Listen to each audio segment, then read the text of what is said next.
आप सभी का स्वागत करते हैं भोजपुरी इंटरटेनमेंट के यूट्यूब चैनल पर। आ गया एक बार फिर बहुत ही बवाल और बहुत ही धमाकेदार भैया होली सॉन्ग के अपडेट को लेकर।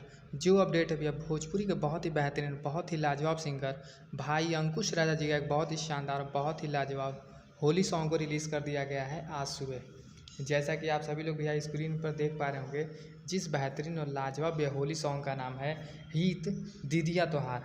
बात की जाए ऐसे शानदार और लाजवाब होली सॉन्ग की, तो इस गाने को भैया गाया है भाई अंकुश राजा जी ने। वहीं पर इस बेहतरीन और लाजवाब गाने में भैया आप सभी को भैया फीचरिंग करते नजर आ जाएंगे अंकुश राजा जी, और उनके साथ भैया नजर आएंगी पारुल सिंह जी, जो कि बहुत ही खूबसूरत और बहुत ही बेहतरीन भैया एक्ट्रेस हैं।